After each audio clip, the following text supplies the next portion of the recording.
Have you ever wondered why a chicken doesn't get furious when a human steals its eggs? I mean, if you try to take an egg right under its beak, it'll probably get angry and peck your hand off. But if you throw in a handful of grain at the same time, it suddenly forgets all about the robbery. It's a lot like an employer taking the fruits of your hard labor. But as long as they drop a paycheck on your desk, you're suddenly fine with it. It's the classic corporate ladder dynamic, chicken edition. To understand why this happens, we first have to look at how chickens, well, get busy. Unlike mammals, chickens don't have external reproductive organs. Instead, they use a process involving the cloaca. It's essentially a one-stop shop for everything. Now, the cool part about this system is that a rooster's sperm can survive inside the hen for up to 2.5 weeks. That means as long as the hen keeps producing enough eggs during that window, she has a constant chance of fertilization. To maximize the survival of her species, she tries to lay as many eggs as possible. But here's the catch. A hen has no idea if the egg she just laid is actually fertilized. She doesn't check the blueprints. She only cares about one thing, the number. A hen has a target number of eggs in her mind. Until the nest reaches that magic number, she will keep laying and laying. She won't start brooding or sitting on the eggs until the quota is met. And if a few eggs go missing during this process, she won't go out looking for them like a detective. Instead, she triggers replacement mode. If 3 are gone, she just lays 3 more to fill the gap. Humans, being the clever, two-legged beasts we are, found a bug in this mechanism. By constantly taking a few eggs away, we keep the nest in a perpetual state of undersupply.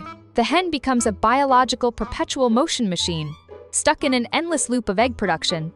Experienced farmers know the golden rule: never take all the eggs. You have to leave one decoy egg in the nest. If the nest is completely empty, the hen decides the area is no longer safe, and she'll pack her bags and find a new spot to lay. As the saying goes, where there's an egg, there's a home. And honestly, chickens aren't exactly rocket scientists. If you put something shaped like an egg in the nest, like a ping pong ball, or even an oval-shaped pebble, she'll accept it as her own and keep trying to hit her quota. It's not that she isn't mad, it's just that her obsessive-compulsive disorder is telling her, must fill the gap. Why is this obsession so deep? Well, you can blame the dinosaurs. Mainstream paleontology now believes that chickens are the direct descendants of Maniraptora from the Jurassic period, 150 million years ago.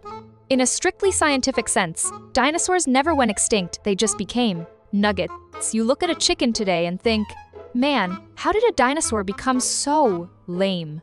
But back then, there were countless predators specializing in egg stealing. If an egg was stolen, the ancestor of the chicken wouldn't waste energy hunting down the thief. The best evolutionary strategy was, you steal one, I'll make another. Over millions of years, this replacement mechanism became hardwired into their DNA.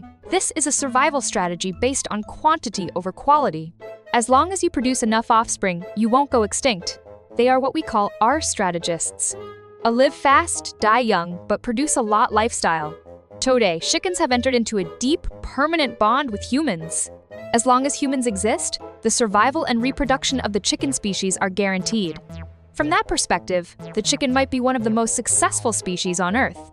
Through human selection, a modern white broiler chicken can grow a full pound of meat for every 1.6 pounds of feed.